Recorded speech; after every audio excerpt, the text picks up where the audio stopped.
राधे राधे, जय हिंद। कल हमने मेंडलीव की आवर्त सारणी और आवर्त नियम के बारे में अध्ययन किया। मेंडलीव और न्यूलैंड महोदय ने एलिमेंट या तत्वों के वर्गीकरण के लिए मुख्य रूप से परमाणु भार को आधार माना, लेकिन इन सभी में दोष पाए गए और इनके भौतिक एवं रासायनिक, फिजिकल एवं केमिकल प्रॉपर्टीज ग्रुपों में एक दूसरे से मिक्स हुए और यह अनिश्चितता पर पहुंचे कि इसे ग्रुप कौन से में रखा जाए। 1911 में मोसले महोदय ने परमाणु भार के स्थान पर परमाणु क्रमांक, एटॉमिक नंबर के आधार पर तत्वों का क्लासिफिकेशन किया और एक आवर्त नियम दिया, जिस नियम के अनुसार जब तत्वों को एटॉमिक नंबर या परमाणु क्रमांक के आधार पर बढ़ते क्रम में व्यवस्थित रखते हैं तो एक निश्चित सीमा के बाद दाएं से बाएं जाने पर उनमें क्रमिक वृद्धि होती है। भौतिक गुण और रासायनिक गुण, केमिकल और फिजिकल प्रॉपर्टीज में धीरे धीरे डेवलपमेंट होता है और एक निश्चित सीमा के बाद उनमें पुनरावृत्ति होती है, तो एक वृत्त बन जाता है। इस टाइप से क्या बन जाता है? वृत्त बन जाता है।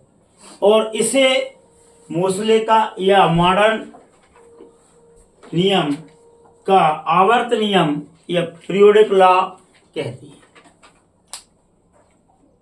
जब मोसले महोदय ने इन्हें बढ़ते क्रम में रखा तो देखा कि परमाणु क्रमांक 1 जैसे हाइड्रोजन,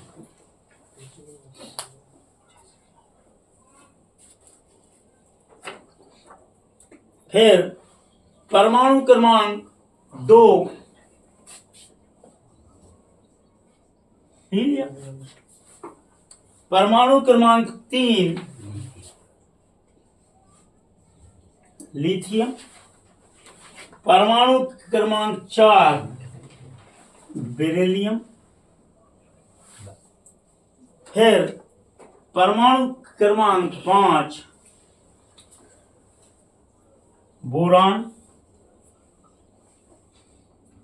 6, 7, 8, 9, 10 नियान, फिर 11 सोडियम, 12 मैग्नीशियम, 13 एल्युमिनियम, फिर 14, 15, 16, 17, 18 आर्गन, फिर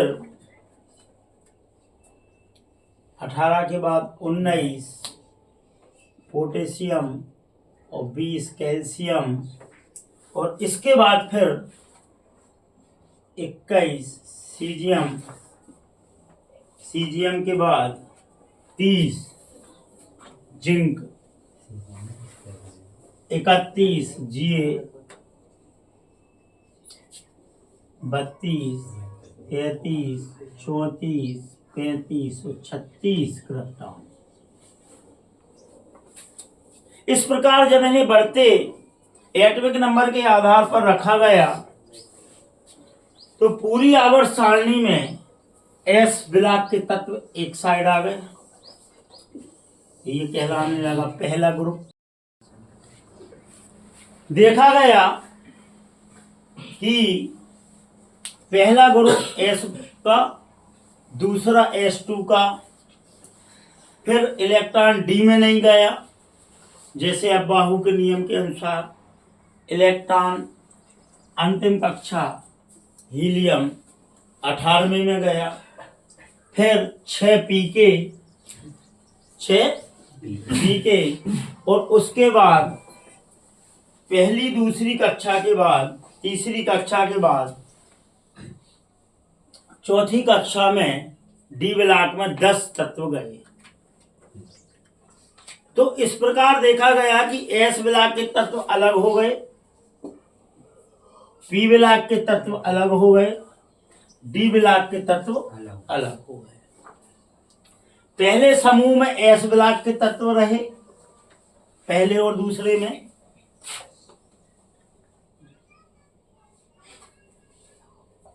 ग्रुप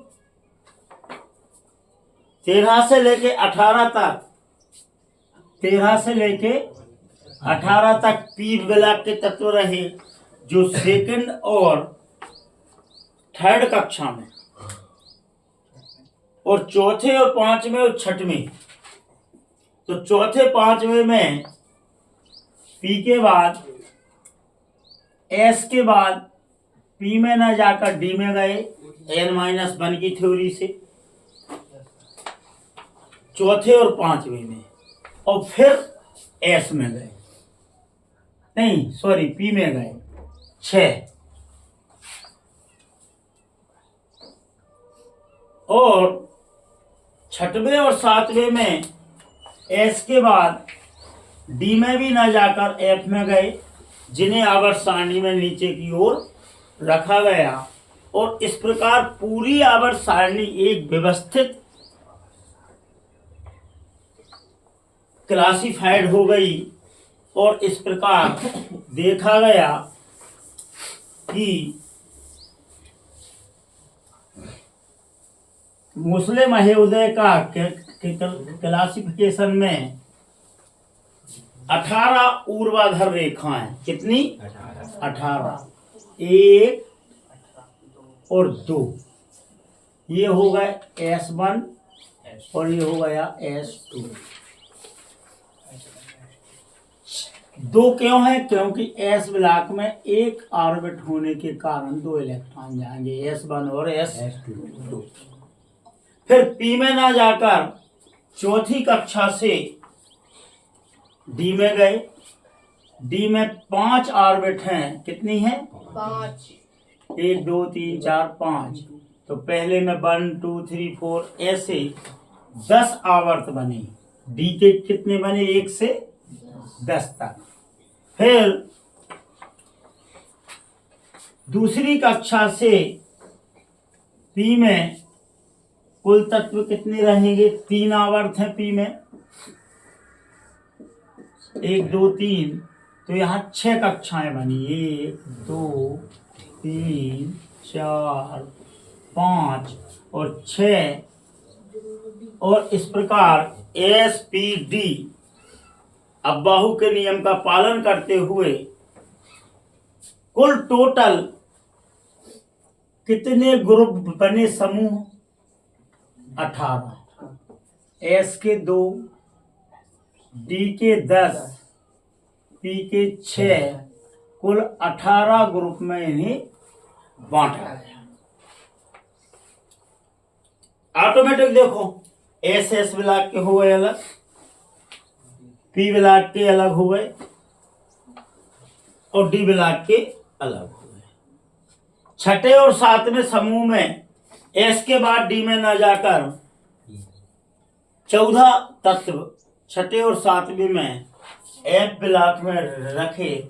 चूंकि आवर्त सारणी ज्यादा लंबी ना हो, इसके लिए एफ ब्लॉक को यहाँ रखा गया नीचे। और इस प्रकार कुल आवर्त सारणी में 18 समूह, कितने? 18। देखो आप, 1 2 3 4 5 6 7 8 9 10 11 12, 2 एस के 10 डी के, और फिर 13 14 15 16 17 18। कुल कितने ग्रुप में बांटा? 18 ग्रुप में। 2 एस के, 10 डी के, 6 पी के। क्यों? एस में एक ऑर्बिट होता है, अधिकतम 2 इलेक्ट्रॉन जाते हैं।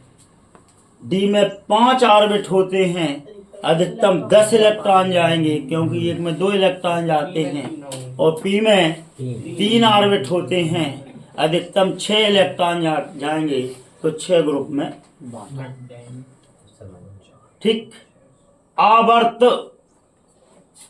नाभिक के चारों ओर पहली कक्षा छोटी है, अधिकतम 2 इलेक्ट्रॉन रहते हैं, तो यहाँ कौन सा रहेगा? केवल एस ऑर्बिटल। पहले समूह में एस रहेगा जिसमें हाइड्रोजन रखा गया।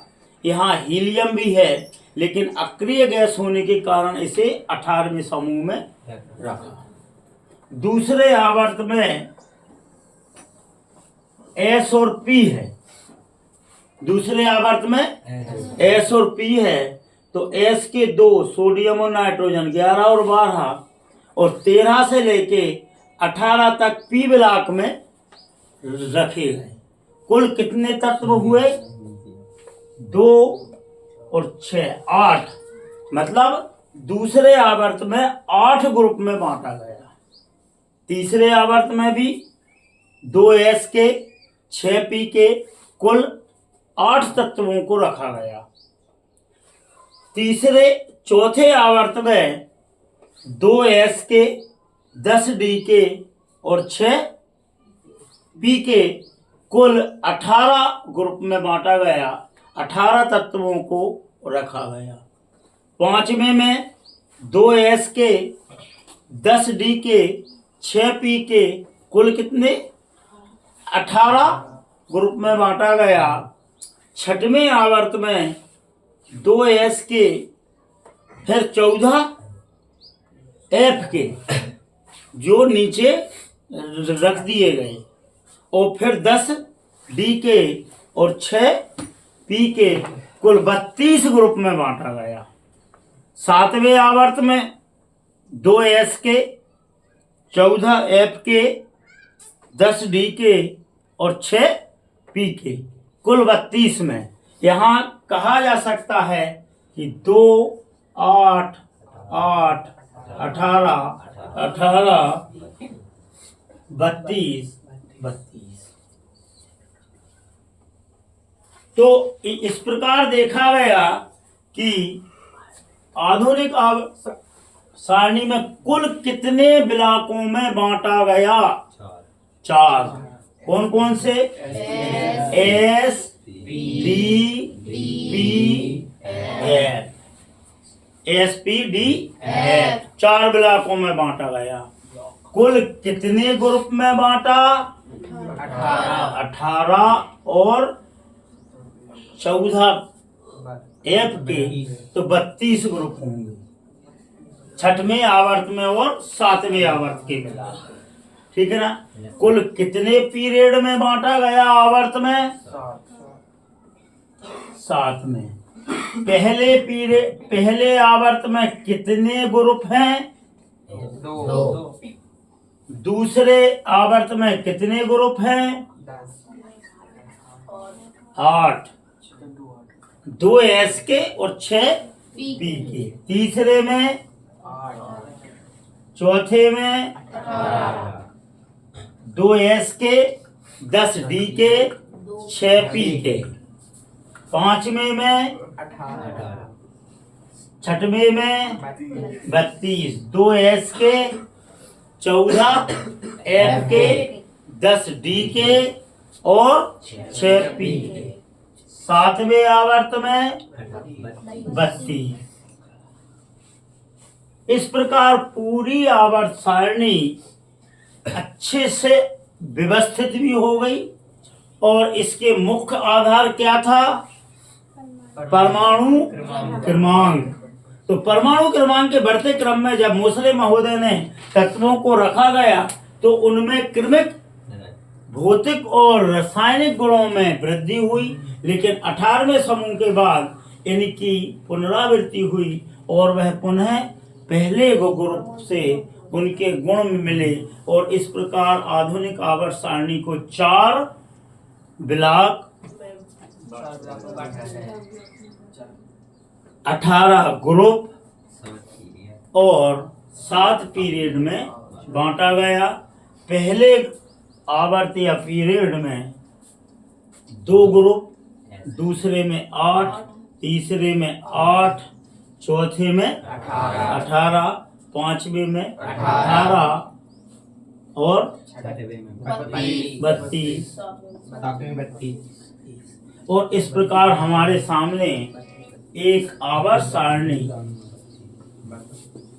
निर्मित हुई जिसे मोसले की या आधुनिक आवर्त सारणी कहते हैं। अब इस आवर्त सारणी को अगर हम इस प्रकार रखें कि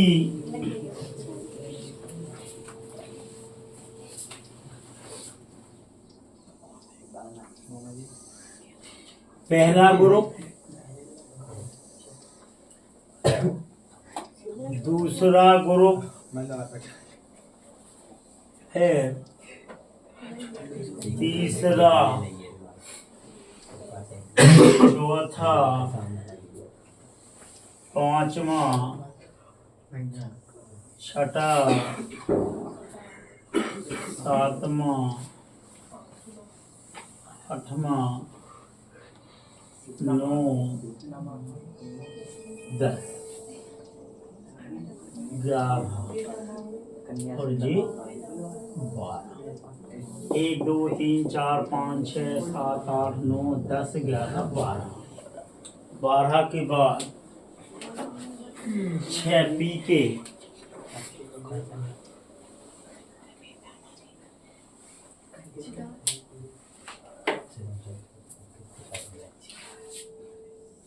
13 14 15 16 17 और जी 18। पहले पीरियड को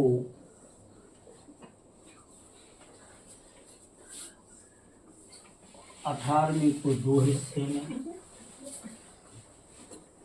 दूसरा पीरियड चालू होगा 1 2 3 4 5 6 यहाँ से। तीसरा पीरियड भी चालू होगा यहाँ से। तो पहला पीरियड, दूसरा पीरियड, 1 2 3 4 5 और ये 6।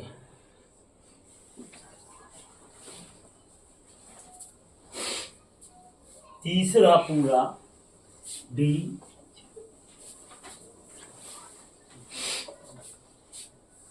1 2 3 4 5 6 और जी 7।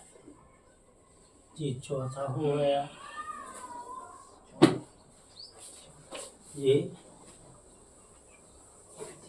पांचवा हो गया, ये छठवा हो गया, ये सातवा हो गया और 6 और 7 ये 14 वाले रहेंगे। 6 और 7 ये 14 वाले रहेंगे। इस प्रकार अब हम एटॉमिक नंबर लिखें तो 1 2 3 4 5 6 7 8 9 10 11 12 और ये 13। तीसरा ये है 2 5 6 7 8 9 10 12 13 14 15 16 17 और ये 18। और 18 के बाद अब यहाँ से 19 20 21 22 23 24 25 26 27 28 29 30 31 से 36 तक। फिर 37 38 39 और 39 से ये जाएगा सीधा 48 तक और 49 से जाएगा 54, और ये 55, 56। अब देखना 57 और 58 यहाँ जाएगा, और 58 से 171 तक वहाँ जाएगा, फिर 72, और 72 से जाएगा जी 80 तक, और 81 से ये जाएगा 86 तक, और 7वें ग्रुप में 87, 88, और ये जाएगा आपका 89, और फिर यहाँ जाएगा 90 से 103 तक, और 104 से ये जाएगा आपका 112 तक, 112 तक।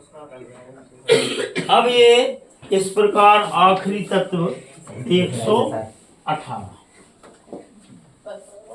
और इस प्रकार संपूर्ण आवर्त सारणी के हमने एटॉमिक नंबर याद कर लिए। तो एस ब्लॉक को कुल कितने आवर्त में बांटा है? S1, S2 है 6, D1 है 2 गए तो 5 में ना, 5 में नहीं 4 में बैठे, 4, और ये कहाँ तक बैठे?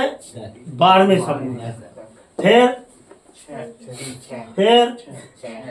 13, 14, 15, 16, 17 तक 6 में, और 18वां ग्रुप फिर 7 ग्रुप में बटेगा। पहले आवर्त में कितने हैं ग्रुप? 2, दूसरे में 8, तीसरे में 8, फिर 18, फिर 32। पूरी आवर्त सारणी याद हो गई तुम्हें, एटॉमिक नंबर भी याद हो गए। पहला 1 से 2 तक, दूसरा 3 से 10 तक, तीसरा 11 से 18 तक, चौथा 19 से 36 तक, 37 से 54 तक, 55 से 46 तक, और 87 से 118। और ये होगा आपका 58 और 90 से 103 और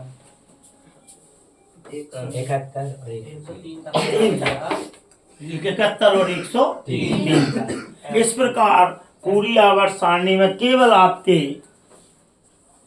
इलेक्ट्रॉनिक विन्यास, वैलेंसी, अन्य गुण रह गए हैं, न बाकी पूरी आवर्त सारणी आपके सामने सेट हो गई। अब अगली कक्षा में अपन एस को पढ़ेंगे अलग, डी को पढ़ेंगे अलग, पी को पढ़ेंगे अलग, और एफ को पढ़ेंगे अलग, और इस प्रकार फिर संपूर्ण आवर्त सारणी को हम जोड़ देंगे, और हमारे पास मोसले की आवर्त सारणी के द्वारा हम क्लासिफिकेशन या वर्गीकरण का अध्ययन करेंगे।